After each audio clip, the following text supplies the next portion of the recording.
who my competition is, but you're in the fun session. Okay, because you're expecting a boring copyright presentation. All right, let's go ahead and get started. I've got 50 minutes.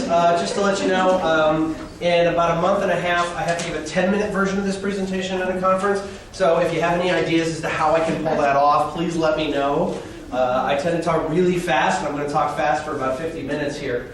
For those of you who haven't met me before, most of you I think have, I'm Michael Sowers. I'm the Technology Innovation Librarian at the Nebraska Library Commission. I drove up this morning. The coffee is starting to kick in. So let's see how we go here. All right, I want to start out with this. Listen carefully. By accepting this material, e.g. listening, you agree on behalf of your employer to release me from all obligations and waivers arising from all non-negotiated agreements, licenses, terms of service, shrink wrap, click wrap, browse wrap, confidentiality, non-disclosure, non-compete, and acceptable use policies, i.e. bogus agreements, that I have entered into with your employer, its partners, licensors, agents, or assigns in perpetuity without prejudice to my ongoing rights and privileges. You further represent that you have the authority to release me from any bogus agreements on behalf of your employer. There we go. Oh, it gets better. I gave this presentation in Jamaica, and there were translators in the back of the room. I had to apologize to them after my presentation because they were going a little nuts. Okay, I want to start out with I am not a lawyer. Okay. However, I have been on the wrong end of a DMCA takedown notice, so if we get enough chance, I'll throw that in there as we're going along. Okay, so we're going to start out with this thing called copyright. Okay, you can find out all about copyright at copyright.gov. What does that .gov imply? This is something that's in the law at the federal level here in the United States. And many of us are at least familiar with copyright law, or at least we've heard of it, I assume. And basically what you get here is in a lot of books or publications, you're going to see this: all rights reserved, no parts of this may be reproduced in any form by electronic or mechanical means, including information storage and retrieval systems, databases, without permission in writing from the publisher except by a reviewer who may quote brief passages in a review. Yeah, okay. But how many here in the room think you can honestly say you've never broken copyright law? Ever? Okay, nobody. All right, good. Copyright is a restriction. Okay? It is reserving the rights of the creator, in most cases, for them to do what they want, originally for a limited time. Okay? Anybody know how long the original copyright law was for? 14. 14 okay. years. Yeah, 14 years. It's now a little over 100, depending on the situation, due to all the acts that have gone through over the years. Keeps getting longer and longer, but if you read the Constitution, it says for a limited time, and there are arguments about what is a limited time. We'll come back around to that. But people do things with art and culture. Okay? They take things and they change them. Good artists borrow, great artists steal. Well, is that how it goes? Things like that. So, I want to just show you a couple of examples of what the latest technology, how that's running into copyright. Okay? Because remember, when they wrote the copyright law, there was, you had to buy a printing press. Pretty much to get it to work, and you had to have some money. Nowadays, you need a $400 laptop or something, and an iPhone will do these sorts of things. So let me show you one example here. I'm going to show you a brief this. Does anybody recognize these guys? Yeah. Okay. I'm going back to episode 1 of The Muppet Show. Okay. But you're probably going to recognize the song.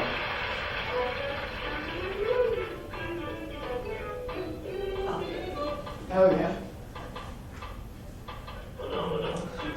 Okay, so we know the Phenomena song. All right. That's the original done by the Muppets. Okay.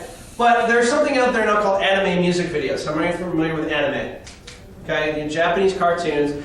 And what kids and adults will do, and there's a whole subculture of this, is they will take popular music and create music videos based on clips from anime.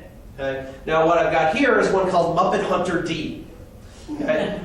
The original, the cartoon, the anime is Vampire Hunter D, but we're going to throw in the Muppets here just a little bit. So oops, wrong button, totally wrong buttons. There we go.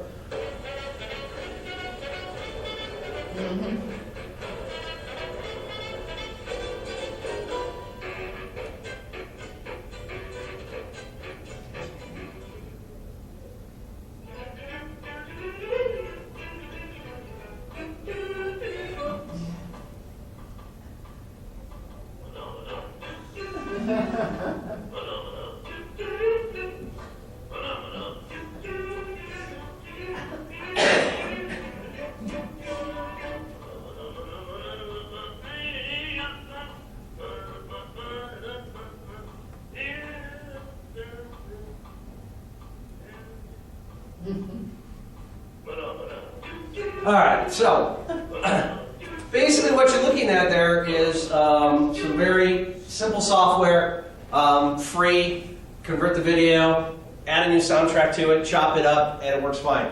Technically, totally illegal. Right? Mashups. How many of you heard of mashups? Mostly mashups today we hear about in taking all the addresses of Starbucks and Google Maps and mixing it together and creating what's called a mashup. Mashup originally comes from the music world. And this was an album put out by DJ Danger Mouse called the Gray Album. What he did was he took the lyrics from Jay-Z's Black Album and the music from the Beatles' White Album and mixed them together.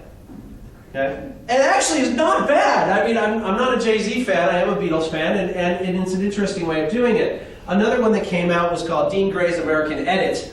This took most of the music from the Green Day's American Idiot album and mixed it with everybody from the Doctor Who theme song to Johnny Cash, and came out with quite the interesting album. Again, pretty much totally illegal. We'll get back to DJ Danger Mouse in a few minutes. He's got a little more of a story. Both of these albums were ordered, taken down off of the internet by the music industry. Has anybody ever tried to remove anything from the internet ever? Yeah, okay. Needless to say, you know where to look. You can find this stuff. Okay. I'm very interested in copyright. I read a lot, and I'm one of these weirdos that will pick up a book and actually flip to the copyright page and read the copyright statement. Because I do presentations like this.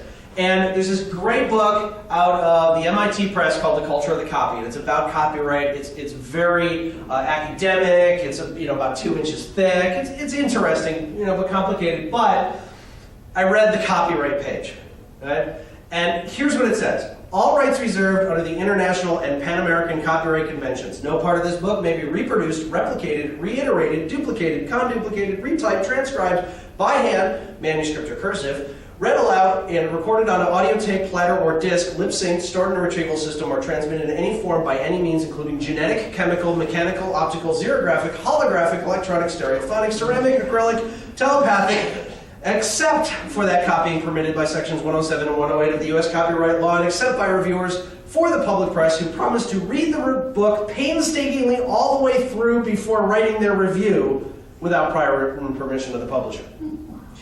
Okay, that's a joke. I mean, it really does say that on the copyright page of this book, but it shows you that the author is playing with the whole idea. I mean, I read the earlier version, which had mechanical or electronic. That's relatively new. If you go back just 30 years and read copyright statements, that whole mechanical or electronic part doesn't exist because there was no electronic reproduction. Okay, we have that now. But there are some other more serious examples I found over the years, and let me just share 1 or 2 of them with you. This one here specifically, all rights reserved, no part of the publication may be reproduced, stored in a retrieval system, or transmitted in any form or by any means without prior written permission of the publisher. Okay, pretty standard. Nor be otherwise circulated in any form of binding or cover other than that in which it was published, and without a similar condition being imposed on the subsequent publisher. We're libraries. Have you ever rebound a book? Okay, that's a different binding. This person is claiming that right. Do they have that right to claim that? I don't know. Okay. The other one here, I'm going to scroll down on my screen just a little bit. Okay. No parts of this book may be reproduced or transmitted in any form or by any means, electronic or mechanical, including photocopy, recording, or any information storage or retrieval system without permission in writing from the author or his agent, except by a reviewer who may quote brief passages in a critical article or review to be printed in a magazine or